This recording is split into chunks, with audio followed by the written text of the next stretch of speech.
Меня смотрит.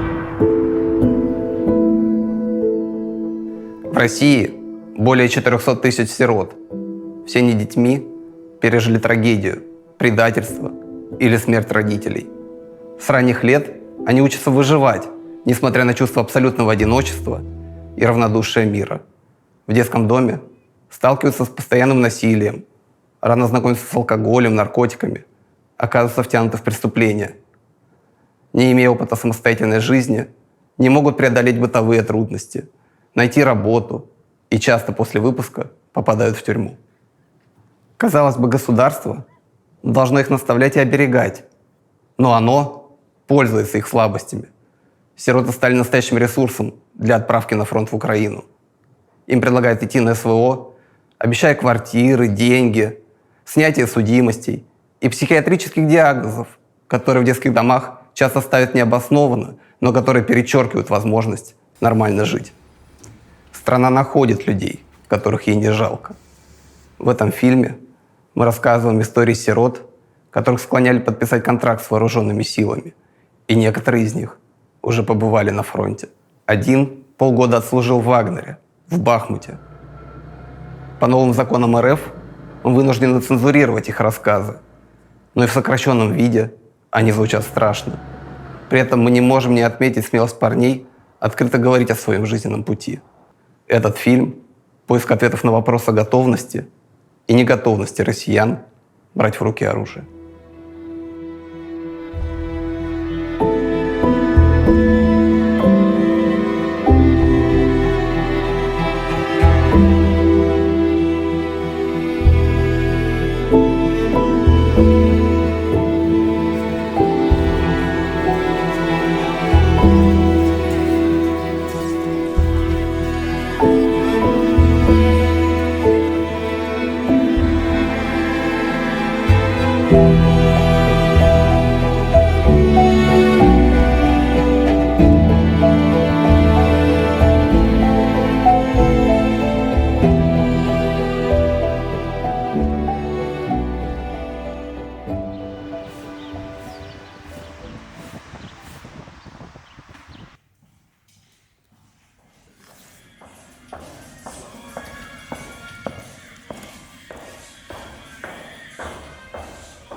Блин, надо чушиться, им скажу. Давай. Ну не бойся ты. Стой. Вставай. Стой. Вставай. Егор Слащинин живет в общежитии на окраине Ачинска. Сразу после выпуска из детдома государство было обязано дать ему квартиру, но на деле сироты ждут в своей очереди на жилье по 7, 8, иногда и по 10 лет. В этом году в России приняли закон, по которому те выпускники детдомов, которые согласятся пойти на фронт, будут получать квартиры вне очереди. Если, конечно, вернутся. Но Егор и его брат Антон столкнулись с предложением контракта иначе.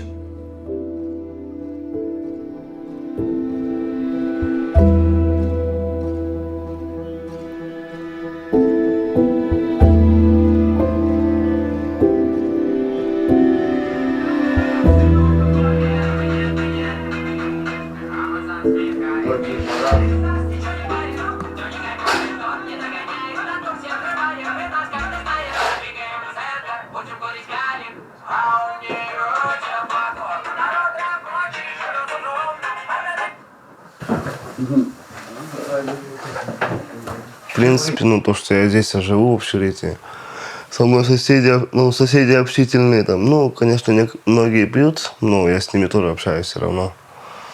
Как бы я человек вырос в сообществе, то есть в интернете. Я, сами понимаете, привык к общению и все. Вот. Поэтому меня здесь все устраивает. А жил бы я, допустим, в квартире бы, я не знаю, что со мной было бы, если один жил бы. То есть я без общения, мне тяжело. Мне надо постоянное общение, чтобы люди внимание уделяли, и все. Как ты попал в детский дом? Ну, я помню, что, по-моему, дедушка. В четверку, вот, да, в четверку. Это помню. И все, вот нас, то есть, как я понял, на четверке до детского дома увез. Ну, вот до Ачинска. 5 лет нам было. Ну, это надо, то есть, брата звать, он, может, что-то вспомнит. И все. Видимо, это, что мамка бухала из-за пьянки. А в тот момент, то есть, когда вот с нас забирали батя, у него была начальная стадия туберкулеза. У него была возможность поехать в Красноярск вылечиться. Он мамке пилюлей вставил, как говорится, и, то есть, забил на лечение. И все, запустил болезнь, и вот в итоге в 46 лет умер. А про мать Антон говорит, типа, ее убили. Такой, ну, я что-то сомневаюсь в этом. Я думаю, она от пьянки померла. Я так думаю. Ты говорил, что детский дом сделал тебя мужиком. Да. Что это значит? Ну, он меня воспитал, скажем так, мой характер там, скажем, то есть, вот. То есть в детском доме я был не таким. Ну, я был, скажем так, трусом. Ну, боялся, там бывало подряться, но я все равно дрался, там бывали случаи. Ну, на душе паршиво было. То, что я за себя постоять не мог. Ну, мог, конечно, но, то есть, то, что я там за себя стоял, это было просто бесполезно. Ну, бессмысленно. То, что я понимал, то, что я не вывезу их. Всю толпу эту не вывезу, ребят.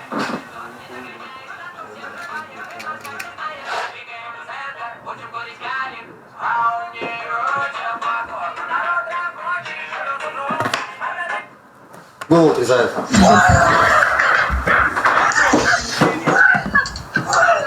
Это всех деятелей. Жесть. Да ну. Работаем, братья! Работаем, нахуй! Отрезаем! Ломай позвоночник. Ясно. Это реально, да? Да нет, это шутки. Я никогда бошку не резал. Дело. Кувалду голову просто смятку делать. Да ёбник ты. Не, ну тут реально, тут без матов никак, ё-моё. Чё?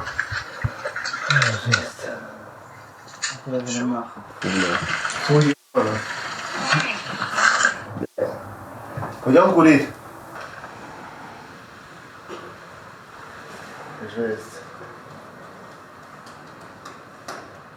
Жестко, но мягко надо.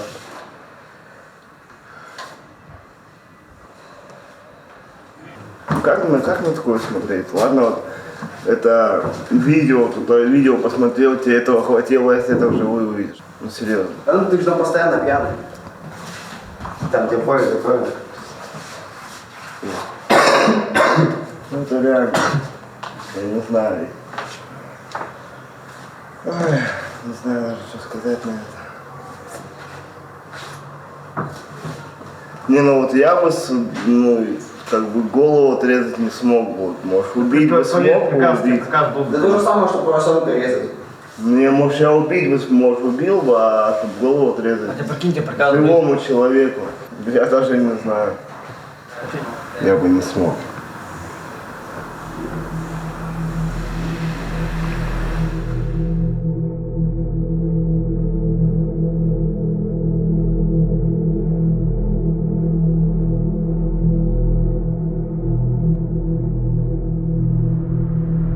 Как у меня жизнь сложилась не очень хорошо. То есть у меня есть... Ладно, так уж и быть скажу. Статья 318 – это нападение на сотрудника при исполнении. Ну, в общем, я пробыл в СИЗО 3 месяца. Это в общем. Все, вот мне суд вынес условно 2 года. Я просидел 3 месяца, вот сейчас мне осталось полгода. Ну, уже не полгода, уже 5 месяцев. Отстоять на отметке и все. Я был в состоянии алкогольного опьянения. На ногах кое-как стоял. Ну, видимо, пришел я в участок. Нет, то есть всего не помню. И вот там попытался что-то через забор перелезть. И то есть в итоге вышел дежурный, этот Тербягин. Ну, я в Копье, там всех полицейских знаю, меня тоже все знают. И все, у нас там давай с ним это, ну, словесная перепалка началась там. Они меня пытались успокоить, то есть, а я там дальше начал бушевать.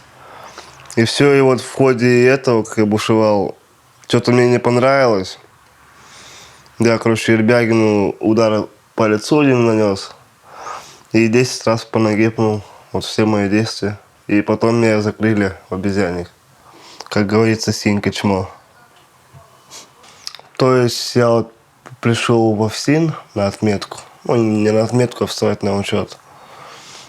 И он вот там предложил, говорит, там, типа, мы, ну, у нас такой закон вышел, типа, мы можем предлагать, ну, вот, вам, кто ходит на отметку, то есть службу по контракту. Он говорит, то есть у тебя, говорит, судимости снимаются, там, короче, там, что-то перечень перечел мне. Судимость, там, ТРТ и так далее. И все, он мне, вот, я говорю, ну, типа, недолго думаю, говорю, ну, с ним пообщался, поузнавал это все. Говорю, ну, дайте мне направление, я схожу в военкомат, типа. Ну, он мне дал направление. Все, я, то есть, туда, вот прям сразу от него туда пошел в военкомат. Почему твое мнение поменялось? Вообще, ну, то есть, это, хотел пойти тупо ради денег. Ну, чтобы заработать, типа, брату на жизнь хотел. Состояние ему сколотить, скажем так. Ну, вот в итоге, почему мнение поменялось у меня? Ну, то есть я подумал, ну, смысл туда идти просто ради денег, ну, то есть свою жизнь отдавать. Смысл. Ну, просто жизнь этих 200 или сколько там, 300 тысяч не стоит. Ну, она вообще, по сути, никаких денег не стоит. Как-то так. Ну и молодые, как понимаете, ради денег туда многие идут. Да, мне кажется, не многие, а почти все ради денег, я так думаю, туда идут. Если я людей буду убивать, то есть у меня это потом, это воспоминание на всю жизнь останется. Ну, то есть будет уже тяжелее жить с этим воспоминанием. А так его, как бы, даже, мне кажется, даже вот водку, то, что я не пью, то не, ну, просто, ну, ничего не поможет, я так думаю, забыть. Ну, вот, вернулся у меня знакомый. То есть, да, каждый день пьет. Каждый день. Сутками даже может пить. Как-то так.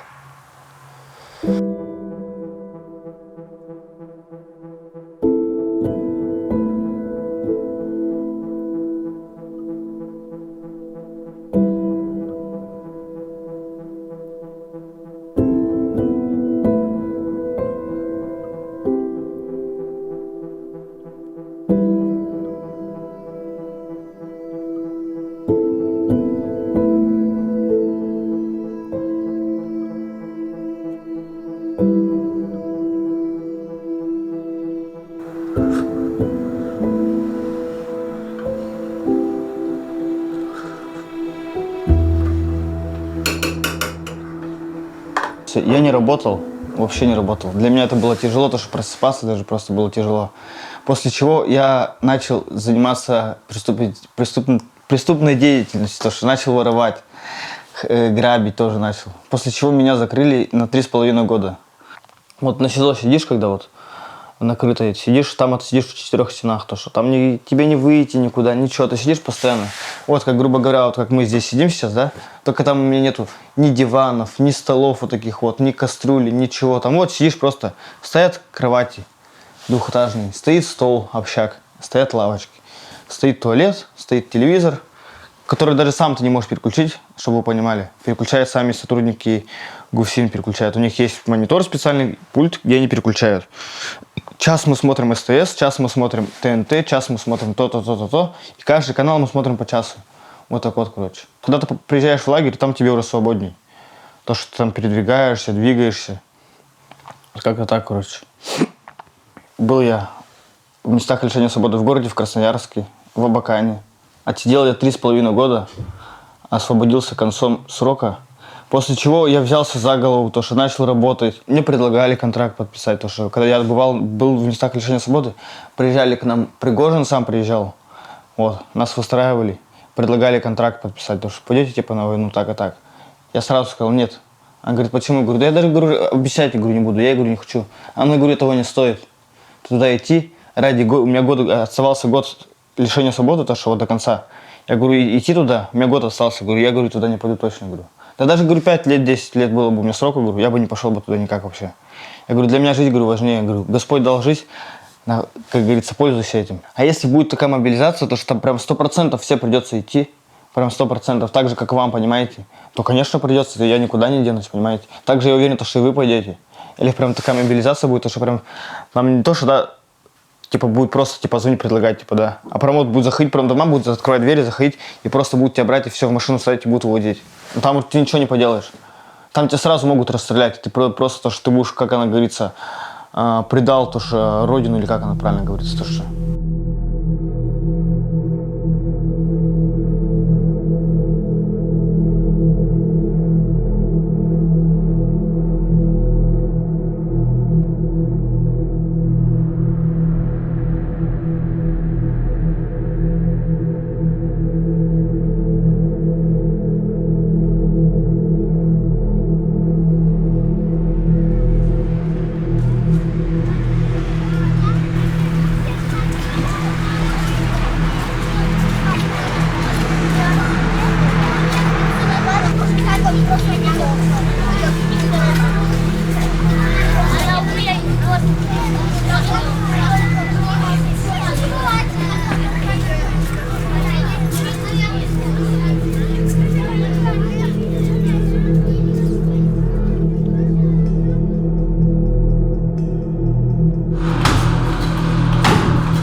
Алексей Свиточ – сирота, но с 14 лет рос в приемной семье.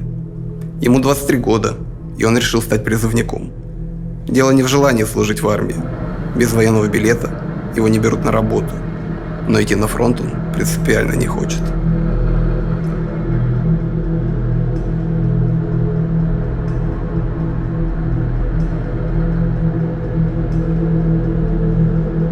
Когда учился в 23-й школе, там были ребята, которые были в полноценной семье, и для них я был изгой. То есть, детдомовец, там, бичара, они так меня называли. Ну, я был изгоем. Вот. Я не обращал на это внимания, мне было все равно. То есть у меня было всегда понимание, я этих людей трогать не буду чисто из-за того, что я понимаю, что я могу себя не сконтролировать, и это может привести к серьезным последствиям. Поэтому я просто не обращал на них внимания. Да, это может быть где-то меня в каких-то моментах задевало, что вот я там сложилась судьба, но потом в дальнейшем я себе просто говорил о том, что пускай говорят, что хотят. Это их мнение. Но я за столько лет привык это все прятать, что живу, как будто у меня этого и не было. Просто нет. Вырвутся эти эмоции? Нет. Я выкидываю их иначе, если я понимаю, что мое эмоциональное состояние становится нестабильным. Я еду на тренировку в зал. Все. Я просто стою и колочу грушу до тех пор, пока, не знаю, у меня руки не заболят прям до такой степени, что, там, грубо говоря, там в лед их надо опускать, чтобы они в себя пришли. То есть ты где-то в октябре или в ноябре уйдешь в армию на срочку? Ну, получается, мне сказали уже предварительно то, что сейчас у меня будет призывная комиссия, и, скорее всего, 26-го мне уже надо будет явиться на пересыльный пункт. Но это не точно. Сейчас мне уже, сегодня мне уже скажут наверняка, какого числа я ухожу. Как настроение? Настроения нет от слова совсем. Потому что в армию я ухожу только по причине того, что я хочу нормально работать в дальнейшем. А сейчас то, что узаконивают, все, законы сейчас становятся такими немного сложными в плане этого, в плане официальной работы, заработков каких-либо. Все упирается в военный билет. То есть, грубо говоря, я ухожу терять год ради того, чтобы у меня было будущее какое-то. А почему вот, как получилось, что ты раньше не сходил в армию? Потому что я не видел в этом интереса, и раньше не было таких правил, что везде нужен обязательно военный билет. Ладно, Алексей, давай, удачи. Да. Там на ЖД, в принципе, есть какие-нибудь кафешки, чтобы вы не мерзли. Ну да ладно, мы ничего разберемся. Хорошо. Все, давай, удачи.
Пересыльный сюда.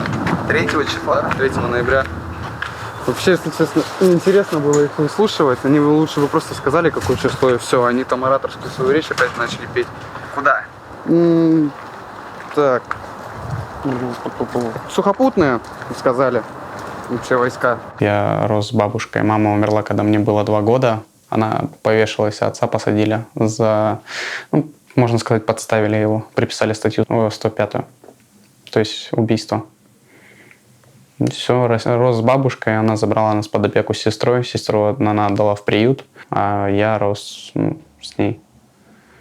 Там воспитание было таково, то, что меня даже могли привязать, грубо говоря, к батарее, чтобы я не убегал из дома. Потому что гулять мне не давали.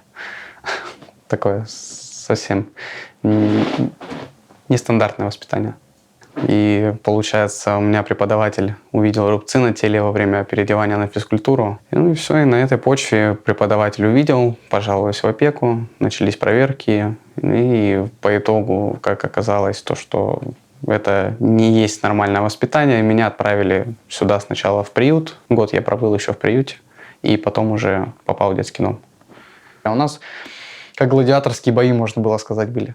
То есть у нас каждый вечер могли собирать нас старшие пацаны, и чтобы мы как на развлечения им били друг другу рожи. То есть у нас так было. У нас не было прям такого объятого коллективного братства там. Тебе приходилось драться? И, конечно, постоянно почти. Что с новенькими, что не с новенькими. Вот там, что вот со старыми вот ребятами, которые... Вот, они пытались вечно загнобить, они вечно пытались промять под себя. И как-то со временем я просто устал на это смотреть и решил показать зубы. Показал. После чего пришлось драться. То есть тут как статичный выбор был. Либо ты будешь овцой, либо будешь волком, либо овчаркой. Естественно, если ты становишься овцой, это готовься к тому, что ты будешь терпеть вечные унижения, оскорбления, избиения и все вот это в духе. Волки, естественно, это были у нас старшие, которые вечно нами командовали. Там вечно нам говорили, что нам делать, как нам делать, кого надо шпигнуть, с кем как надо поступить, в таком духе. То есть они сами свои руки не морали. То есть они делали это за счет других. И овчарки, естественно, это типа вот людей, которые сопротивлялись всей этой реформе. Которые скалили зубы, они могли даже со старшими закусываться, даже если они будут избиты. Они не прекращали вот это вот, то, что там раз люлей получили, грубо говоря, от старшего. А старшие у нас бывало даже со 2-го этажа скидывали. А грубо говоря, у нас детский дом, 2-й этаж это как 3-й. Они могли просто вот так вот выкинуть с окна со 2-го этажа пацана. Была такая ситуация, мы сделали это 1 раз так. То есть ты был овчаркой? Сначала овцой, потом уже понял то, что надо скалить зубы, иначе я не смогу. по-другому. Вечно вот эти издевательства никто не будет терпеть. Как говорят, терпению человека приходит конец, когда его доводят до точки кипения. Приемная семья лучше, чем детский удар. Конечно, конечно. Ну, вот ты просто понимаешь, что ты растешь, ты растешь в семье, ты растешь в любви, там, не знаю, там, к тебе хорошо относятся, чем ты там, не знаю, приходишь, смотришь на лица сверстников, которые, не знаю, там готовы за кусок сыра тебе там шрамы подарить. И там тарелкой головой голову тебе пробить, там, короче, вообще смех. Вот. Когда ты понимаешь, что тебе не надо за кусок хлеба, там, грубо говоря, драться, а просто ты живешь. Конечно, лучше. Мне кажется, если бы я остался в детском доме, то рано или поздно я либо за решеткой был бы, либо меня где-нибудь бы хлопнули просто и все. Потому что на тот момент я вообще головой не соображал, у меня вечно были драки, я там убегал из детского дома, там что только не было. То есть вот такие ситуации были. Там воровство, не воровство, как-то за воровство меня даже попал под статьи 158 и 161. Это скрытая и открытая кража. Ну и попал в ЦВИМП. У нас в Красноярске находится эта местность, Центр временного содержания несовершеннолетних правонарушителей. Там посадили меня только на месяц, чтобы я увидел, что это такое. Это все началось 2,5 месяца назад как раз-таки, когда я вот пытался устроиться экспедитором в «Русский Разгуляй». И я прихожу устраиваться, даю приписную, и ко мне подходит женщина, которая отвечает за вот именно фактор вот военной части. И она такая говорит: а почему у вас 23 года, говорит, приписной, а не военный билет? Я такой: так сложилось, так получилось, не призывали. Добровольно люди идут, которые в армию, я немного не понимаю. Может быть, тоже такие же цели, как и приоритеты у меня в том плане, то, что я хочу потерять год, вот этот год ради того, чтобы в дальнейшем жить спокойно. Там сдать на права, там работать хорошо, там, грубо говоря, и зарабатывать хорошие деньги. Все. Ну и после, получается, того, как меня отправили, где-то примерно неделю я еще думал об этом, прям думал, то, что идти, не идти. Пришел к решению того, то, что надо идти. Выбора уже не остается, а в дальнейшем непонятно, как сложится так судьба, то, что там, грубо говоря, может, они законы так поднимут, что без военного билета, не знаю, серьезно, вот мы с ребятами общались, что не дышать, не пернуть, не вздохнуть, ничего не сделать. Но вот как? То есть приходится. А если тебе во время срочной службы предложат подписать контракт? Строгий отказ, я максимально уйду в отказ. То есть вообще хоть что пускай делать, хоть чем угрожает, мне все равно. Я уйду в отказ. Делать там нефиг. Моя жизнь дорогого стоит, зачем?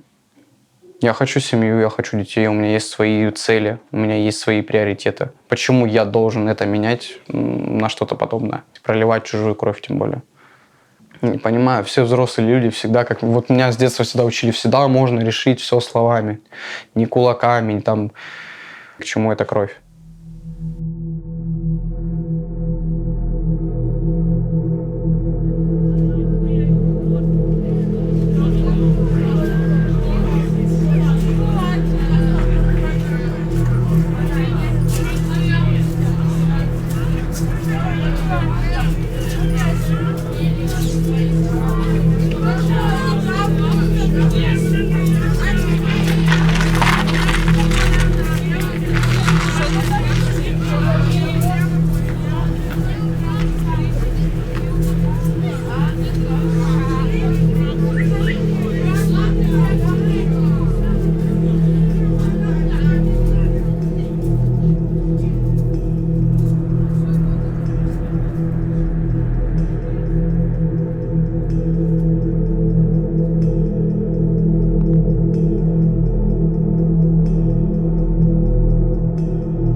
Евгению Левченко 20 лет. Он работает охранником в магазине и скоро станет папой. А 1,5 года назад, будучи срочником, он оказался в зоне боевых действий. 18-летних парней командиры отправляли туда, пользуясь их любопытством и непониманием, что из себя представляет спецоперация.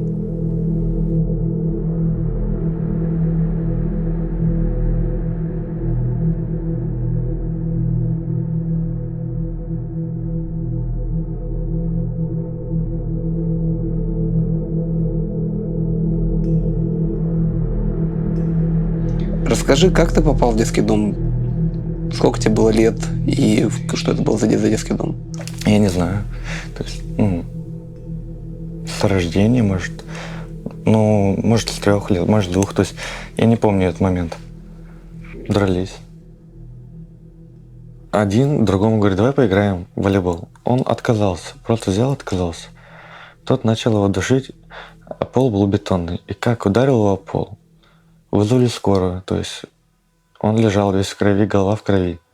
Вызвали скорую, и в голове эту кожу ему зашивали.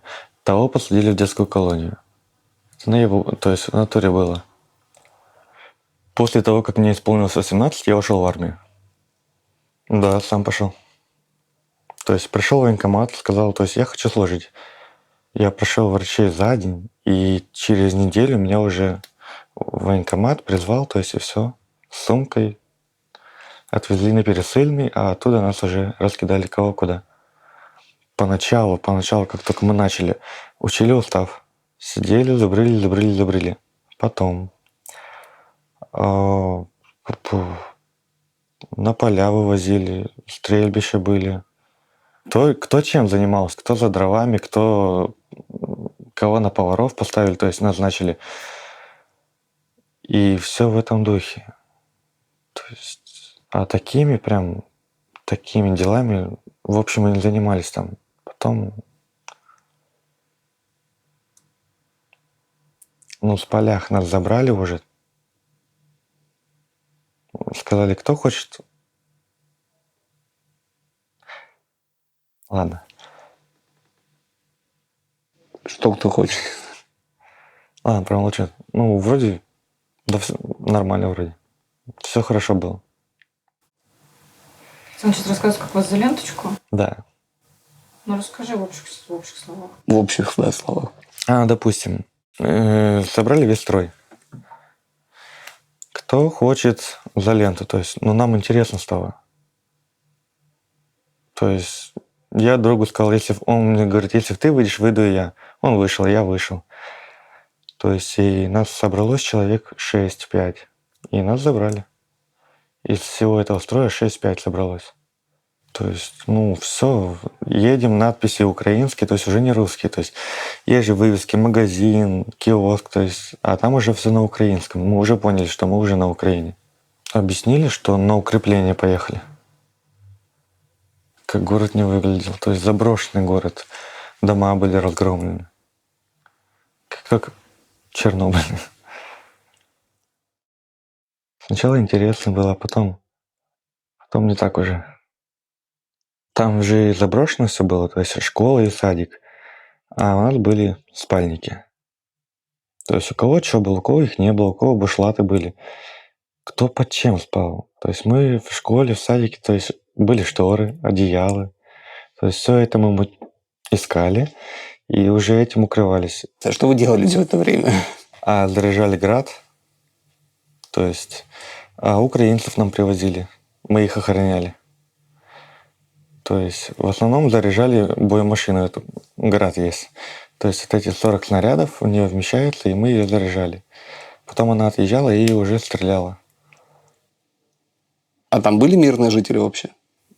Были, но их мало было. То есть эти же мирные и приходили к этим же солдатам, то есть к нам, и просили ту же еду. Давали? Да.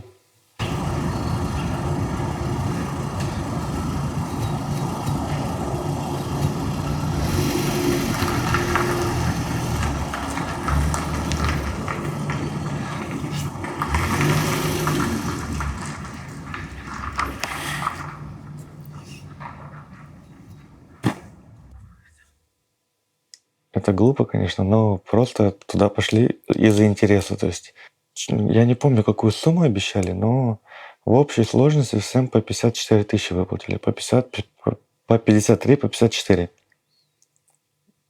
Это за месяц. Всё. Нет, за 2. Мало, но все же. Один из наших погиб, тоже с Красноярска. Но он, получается, с Красноярска, но уехал он не с нами, но был там же, где и мы.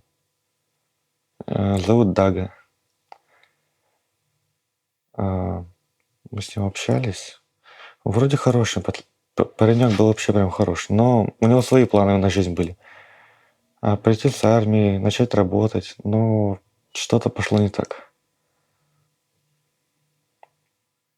Сказали, что Дага умер. Все. То есть все поняли, то есть. Как пришла команда «Отбой» назад? Приехали Уралы, сказали, те, кто прибыл срочниками, все в Урал, то есть все по спискам выезжали. И как раз-таки мы с сумками, с баулами идем обратно. И нам старшина говорит, а вы куда? У вас в списке нет. Идите обратно. И один из нас сказал, а что, я пойду проверю, есть ли мы в списке. Он проверил. Мы, вот они. Левченко и кто там? Косян, Селин. То есть все мы по спискам. То есть нас, грубо говоря, просто обманули. То есть чтобы мы остались. Но раз мы в списке, нас тоже засунули в Урал, мы залезли и уехали. Но когда мы туда уезжали, нам сказали, 2 недели побудете и уедете, вас заберут. А мы там были, не неделю, мы там были месяц. Но это подобие этого обмана, но в другом плане чисто. Зачем это? Никто не знает, даже я.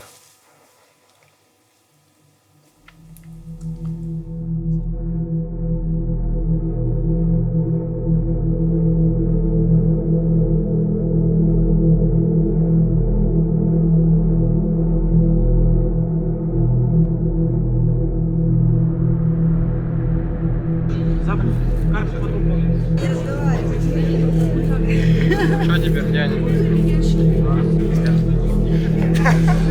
Готовьтесь. Готовьтесь там. По Фейсбуку улыбочку. Все, готовы. Какие-то клевые потом получилось. Не плачь только.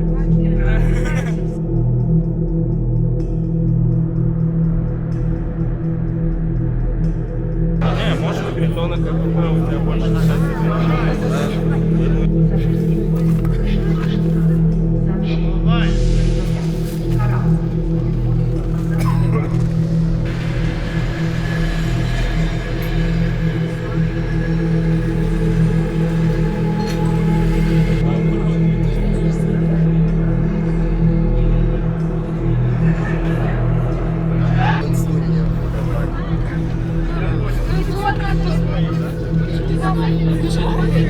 Правильно, солдат.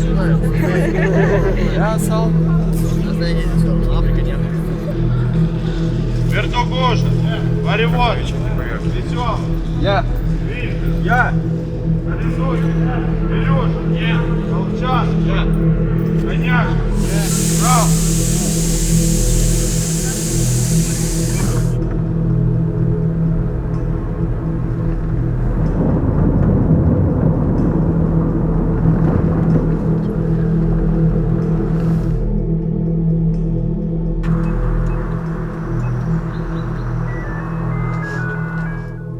Андрею Плякину 32 года. 11 из них он провел в местах лишения свободы. За воровство, грабежи, угоны. Последний раз за торговлю наркотиками, а освободился через службу в ЧВК «Вагнер». Рассказ Андрея – жестокое свидетельство о том, через что проходит человек, который соглашается участвовать в СВО.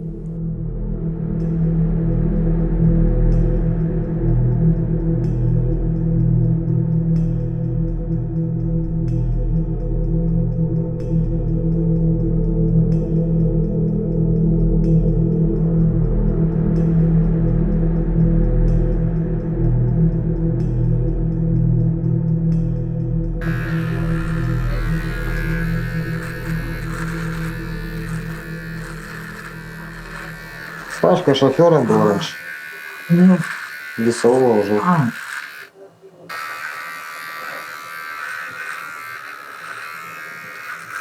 Ну, когда я с ССО приехал, Паша уже был здесь. Паша был уже здесь.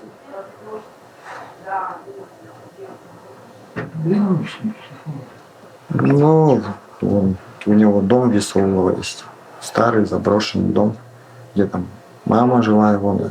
Ну, поэтому по социальным. Вот. Иногда расстраивается и туда убегает к маме. Мама умерла. Дом заброшен, там не подлежит для жизни. Потолки падают. У него деменция? Деменция? Да. Ну, видно же как. В детдоме он был там, Весового. Туда приходит. Ну, иногда по памяти вспоминает что-то прошлое и туда летит.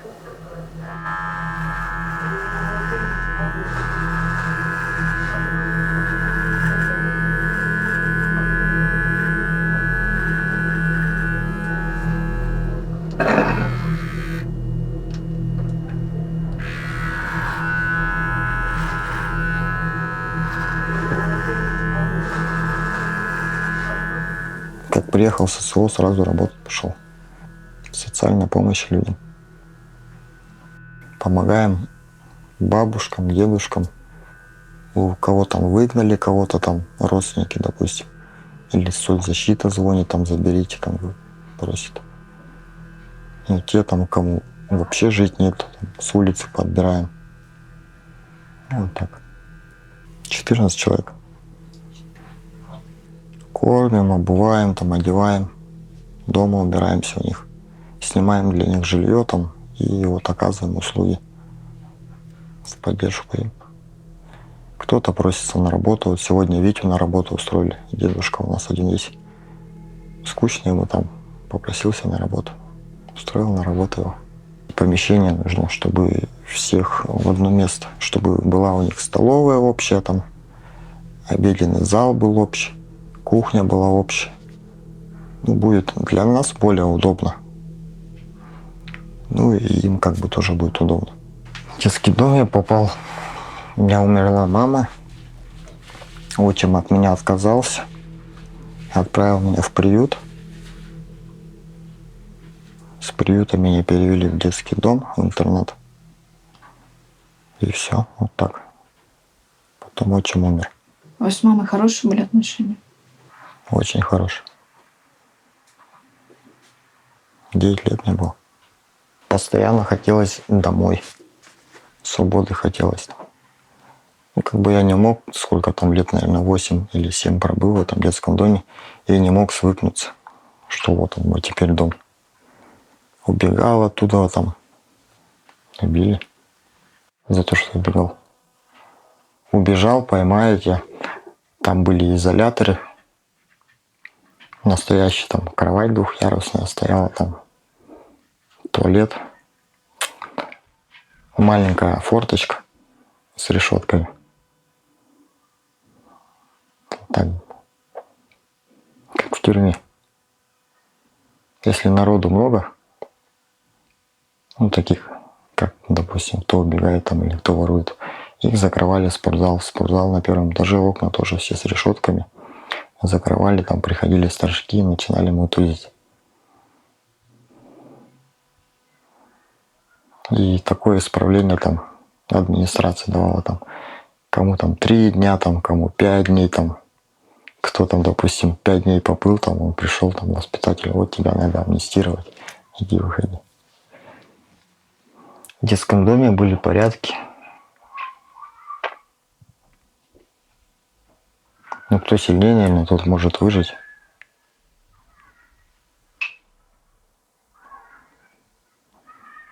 Так как старшики воспитывали малолетних, потом эти малолетние становились старшиками и воспитывали уже другое поколение. Как-то вот так. Воспитывали, чтобы человек стал умнее, хитрее, матерее, там, ну, воспитывали уголовников. Ну, я так воспитывал. До 15 я был в детском доме. С 9 до 15. Учился я на штукатура, маляра. Училище в Красноярске находится. ПТУ 36. Год отучился и сбежал. Деньги, которые были на книжке от государства, там, которые начисляли пенсию по сироте, начал снимать эти деньги, думаю, зачем учиться, если можно кайфовать. Все, год прогулял, потом посадили на малолетку, с малолетки вышел, хотел поступить обратно, доучиться, не поступил, пошел там дальше воровать, воровал, гонял машины, разбойные нападения были и сбыт наркотиков. Освободился с колонии. Первый день, которые были, месяц прожил на них, потратил, потом думал, чем заниматься. На работу пробовал устроиться, меня не брали. Ну, несколько раз ездил, пробовал устроиться, не брали на работу. Думаю, что делать, вышел на район, посмотрел там, чем занимаются. Все узнал, пробил там и сам начал.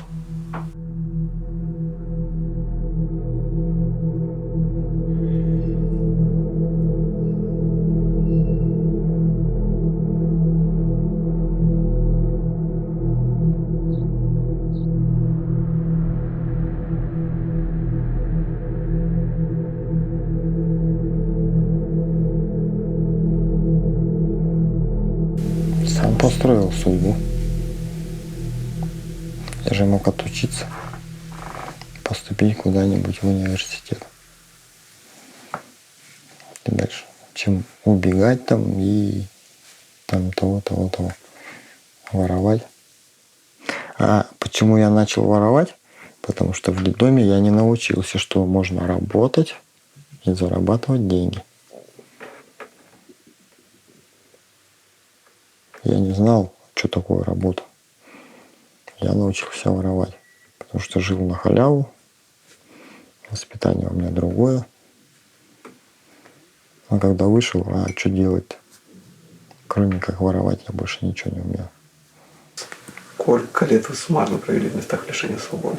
11 лет. А за что вы сидели в последний раз? 228, прим. 1, часть 4. Какой срок? 7 лет. 20-й год, правильно? В 21 году посадили, 1 июня. И в 22-м вышел. Прилетел на вертолете Евгений Викторович Пригожин. Посадил в колонии свой вертолет. Вышел, всех легавых построил там. Вызвали всех там. СУС, ПКТ там. Просто зону вызвали. Всех вызвали. И он там предложил работу. Евгений Пригожин говорит: я вам предлагаю убивать, людей убивать, и за это буду платить вам деньги. Плюс вас еще государство амнистирует. И он говорит: вы едете туда, вы подумайте, потом хотите, не хотите, вас насильно никто не заставляет. Вы подумайте, если вы выжили, или там с ранением выжили, вас амнистируют. Вы там у кого-то там 20 лет сроку там еще сидеть. А тут полгода отвоевал и освободился. Есть такие. Конечно, что там гнить в этой тюрьме. Я с радостью пошел. Я не понимал, что такое убить человека. Я никогда не убивал. Но почему-то я был готов. Передо мной стояла моя свобода. И пока я стоял в очередь, я думал и задал себе просто цель, которую я должен пройти и прийти к одному выводу, к одному решению.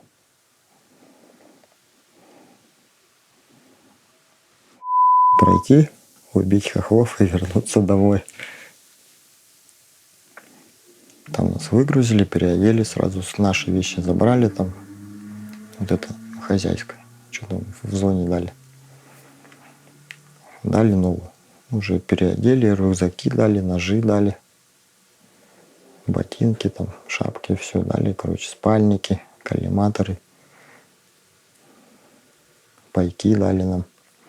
И после этого уже посадили фуры и развели по разным точкам. Ну, первый раз я тренировался 3 недели.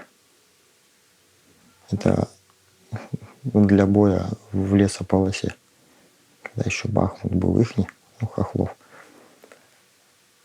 После того, как уже зачистили вот эти все лесополосы до города, нас обратно отправили в учебку и уже учили городским боям. Ну, штурмовать городские дома. Жили там в частном участке на базе. Куда ходили, что хотели, то делали.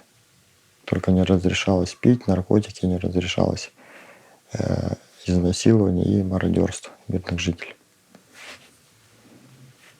Выпьешь — смертная казнь сразу. Был один случай.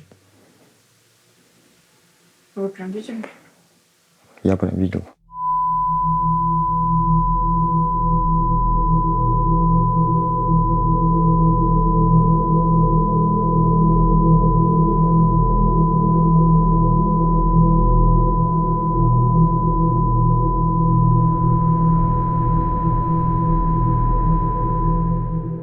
Долго так говорил. Прощения просил. Господа молился там. Нам говорил, чтобы мы таких ошибок не повторяли. Кем вы были там? Снайпер. Вот есть компьютерная игра в стрелялке. Ты стреляешь, так же и там. Что там пули мимо летят, там ракеты взрываются, ты особо не соображаешь. Мы заходим в здание, русские заходим в здание, начинается артобстрел. Подъезжают танки, там 30-50 метров от здания, начинают лупить по этому зданию, пока оно не рассыпется. Так наступаешь, зачищаешь следующее здание, также то же самое. Сверху летает там 2-3 дрона хохлядских, начинает артобстрел. Еще этот момент, когда оружие нам не поставляли с боеприпасами. Я находился в школе неделю. По нам танки мочили каждый день. С утром приезжают в 6 утра и до самого вечера мочат. Один приехал, отстрелялся, подъехал, второй, этот уехал заряжаться, этот мочит, пока тот заряжается. И так неделю мочили. И там приходилось бегать с одного угла в другой угол, и не знаешь, куда сейчас ракета прилетит, когда ты с этого угла отбежал в другую. Ну, подбегали. Группа летит там. Не то, что там как-то аккуратно, там потихоньку. Как это, быстро. Как есть группа быстрого реагирования. Подбежали все окна. Во все окна закидали гранатами. Сразу побежали, там, кто в окна запрыгивает, кто в двери, там, кто куда-то. Начинаешь шмалять. Шумом подавляли противника. Шумом подавляешь, они паникуют. Если раненый начинает орать. Когда орут, начинаешь понимать, сколько их численность. Что вы с ними делали? Мы?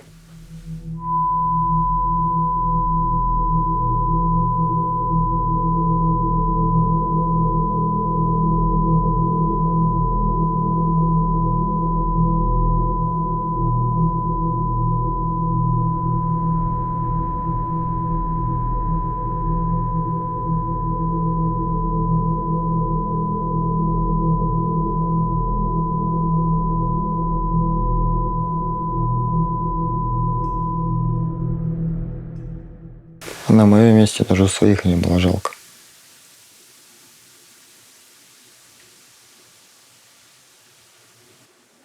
Просит помоги, я ему да иди на. И дальше. Сам выбрал судьбу такую. Не знаю, у меня цель была выжить. Мне пофигу было и на него, и на третьего, и на пятого, и на десятого. Что с ним там, может, он там роды принимает сам у себя, там, ну фиг его знает. Что ему делать? Пусть своими делами занимается. Остается мне 5 дней до дома. Мы находимся в школе, чтобы убрать следующее здание. Там дорога. Дорогу перебегаешь, запрыгиваешь в окно и идешь штурмовать. А со всех сторон вот так, ну вот 2 здания стоят, и вот так дорога идет. И простреливают пулеметчики и снайпера. Нашу подгруппу отправляют туда. У меня был командир. И командир говорит: Андрюха, я тебя брать не буду, оставайся здесь. Прикрывай лучше нас. Стреляй туда там. Ну, в случае там большого потока огня. И по рации связываешься с главным командиром и говорит ему: я его брать не буду, потому что ему домой сейчас. И они только туда заходят, и все 200.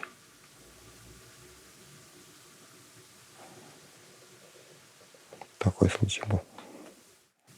Простите, почему он сказал, что он вас не будет брать? Потому что мне до дома мало осталось. 5 дней до дома оставалось.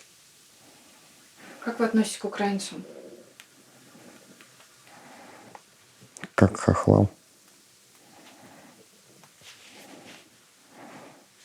Это я не знаю, обычные люди. Просто у них там свой язык, там своя страна, там свое государство. Я не знаю, кто они. Хохлы да хохлы.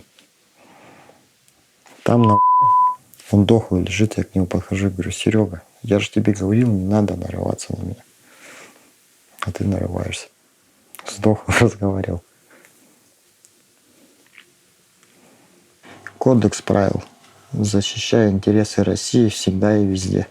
Честь русского бойца превыше всего. Воюй не за деньги, а из-за принципа. А принцип один — победа. Не сдавайся врагам живым, но если попал в плен, погибни. Но унеси с собой как можно больше жизней врагов. Чти своих погибших товарищей, не позорь их светлую память. Рано или поздно с ними встретишься. Нам готовы на смерть в бою, а не помощным стариком на кровати. Помогай товарищу в бою, сегодня ты прикрыл его, завтра он тебя. Будь скромен и не кичись своим ремеслом, храни эту тайну. Никогда не мародерствуй, на войне и дома не бухай. На войне и дома не употребляй наркотики, не воруй, не грабь, не насилуй, не убивай мирных. Храни свой жетон, помни, ты боец ЧВК «Вагнер». Ну, то, что вот я был проектом 42-174. Жетон К-253-006. Проект.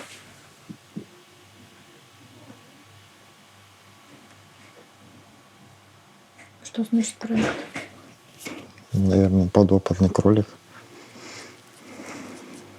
Написано проект. Ну, придумали, давайте мы возьмем, например, осужденных на войну и посмотрим, какой будет результат. Вот это проект.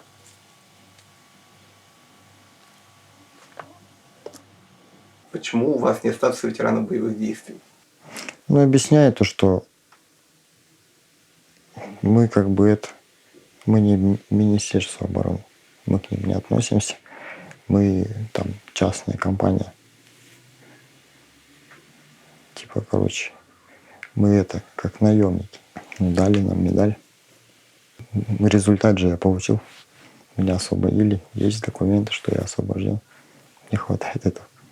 Как они все это сделали, мне без разницы.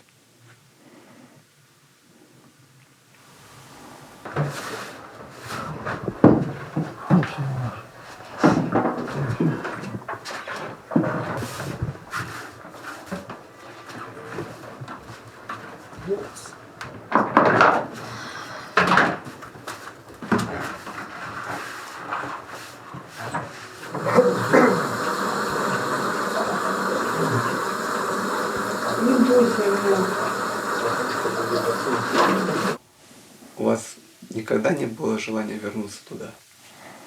Иногда бывает. Представляю, что можно заработать денег там в благих целях. Ну, как бы и меня отговаривают, зачем тебе это надо, там вдруг ты не вернешься. Я потом передумываю, проходит время, опять я хочу туда. Вы себя чувствуете частью ЧВК «Вагнер»? Да. В чем ценности ЧВК «Вагнер»? Какие? Не знаю, я чувствую, что я был за родину воевал. Как и где там, и в каком подразделении там, кто там нас крышевал, как бы, мне без разницы. За что идет? За что идет?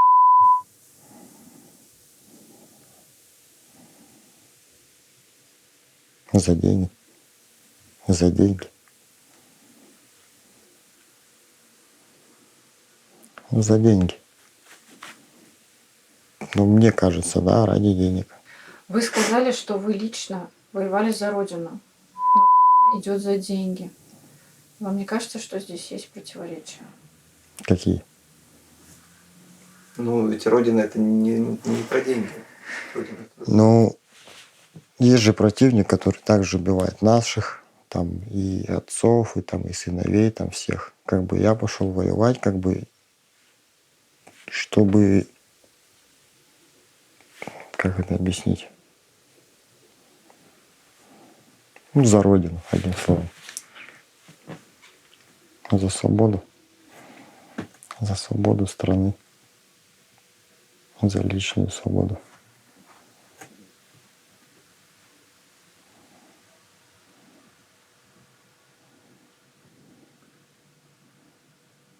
Свобода страны. В смысле, от чего нас, ну, то есть... От это... чего? Ну, от войны. Войны же не будет, если мы победим. Будем свободными людьми. Я думал, что вот эти всякие там нацисты мочили там мирные граждане, все такое, там начался кипиш, там кипиш. Путин там вникал туда, там помогал, потом ему это все надоело, и он сказал: пи***ц он, хохлы.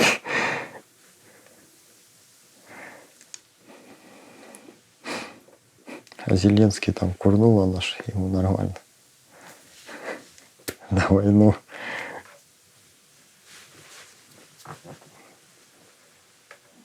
Мне вообще это не интересно.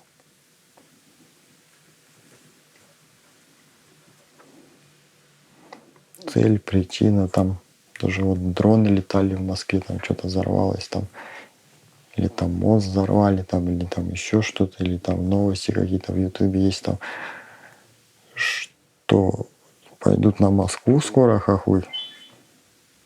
Пойдут. Что вы тогда будете делать? М? Что вы тогда будете делать? А что я буду делать? Позовут, пойду. Потому что они уже в это время не позовут, они уже заставят идти туда. Представим ситуацию, потому что к вам завтра приходит парень и спрашивает, стоит ли мне туда идти, туда, на СВО. Что вы ему скажете? Скажу нет. Почему? Ну что, он молодой. Жизнь еще впереди. Что он не видел ценности жизни. Ну, конечно, эта ситуация ненормальная. Для человека это нарушение там психики, там, ну, ходить убивать людей там. Ну, я бы не выдержал, ну, честно, я бы не выдержал. Как вы это выдерживаете, я не представляю, честно скажу.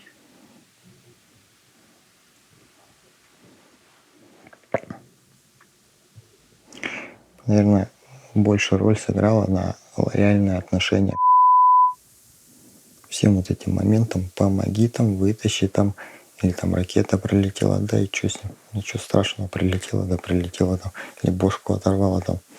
Подумаешь, сам виноват, пошел. Ко всему вот так относился. Убил человека, поставил плюс, что он убитый. Убил второго и еще плюс поставил. Убил третьего. Ну, грубо говоря, вот так.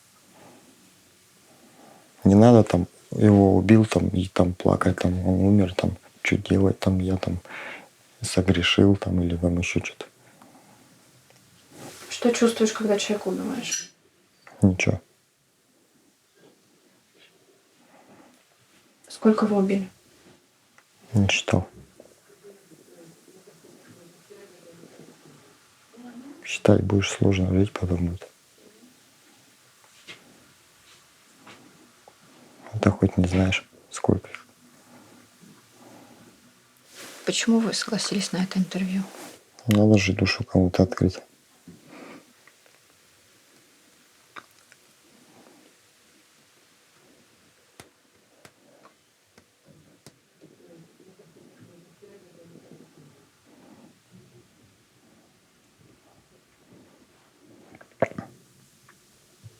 Я себя чувствую так же, как до подсидки, ну, до колонии, и так же, как после колонии. Одинаково. Только разные проблемы.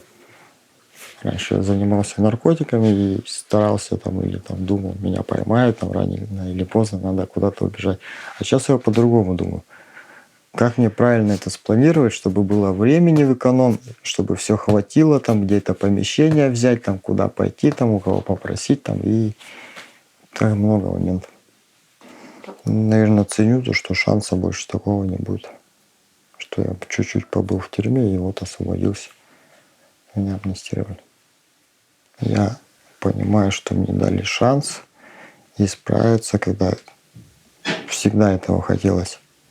Быть другим человеком. И вот еще на многое повлияло, что люди, они здесь не такие, совсем другие.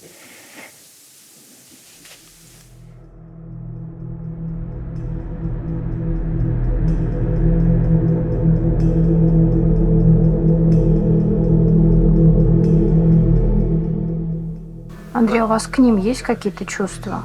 Или вы тоже стараетесь ничего не Ну, к сожалению. Я же сам такой.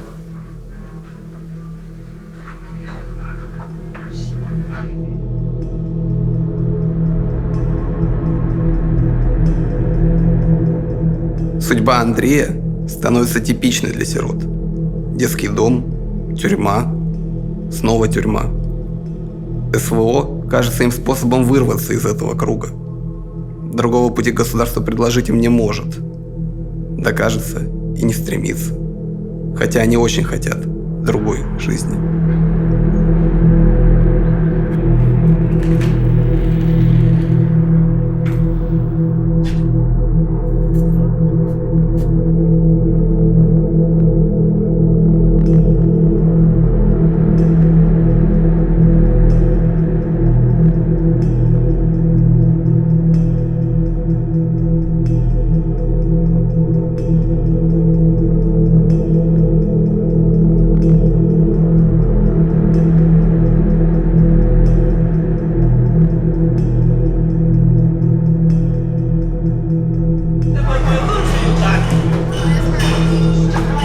Ну, для меня смысл в жизни, то есть создание семьи своей.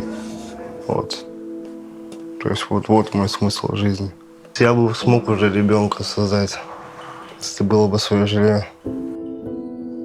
То есть я бы знал, что у меня есть куда ребенка привезти. Как-то так. Ну, квартиру однокомнатную, кухня небольшая, там, скажем. Санузел отдельно, ванна отдельно.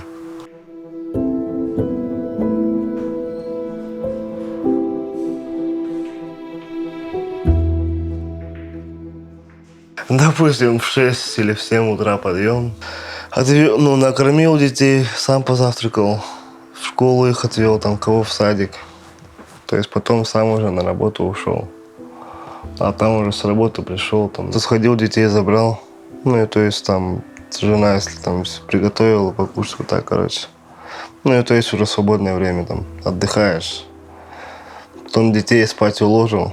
И то есть сам завалился. Все. Как-то так. И вот по батиным стопам или по маминым я не пойду. Ну, я то есть не допущу. Я то есть хочу жить нормально и буду жить нормально. Эту жизнь прожить нормально, как говорится.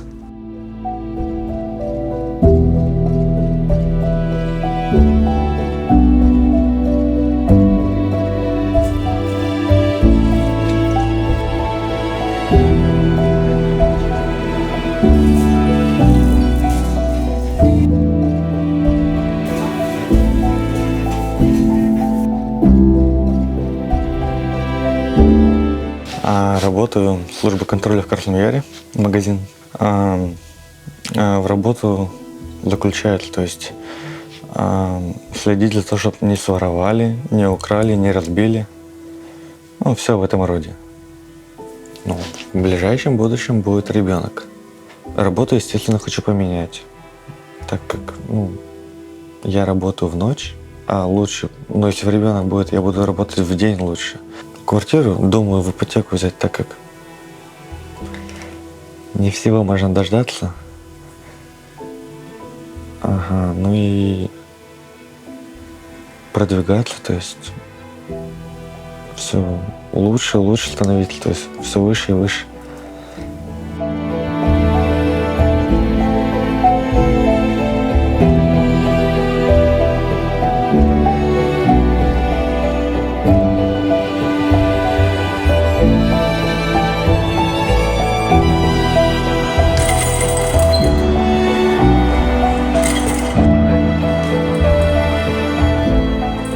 После армии я хочу сдать на права и уже покупать машину. То есть, естественно, я буду искать работу, где я буду зарабатывать хотя бы не меньше 70 тысяч. Чтобы все это проходило у меня в более-менее гладкой форме. Но тренер это, да, это прям, я помню, я прям мечтал об этом. Я горел поступить в физкультурный, но в физкультурный я не поступил. Потом начал работать. То есть все мечты как-то вот с этим связанным рухнули.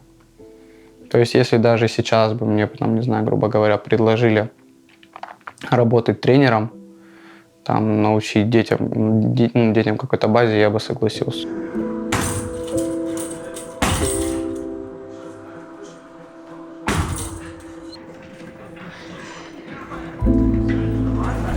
Спасибо за внимание. Уважаемые встречающие.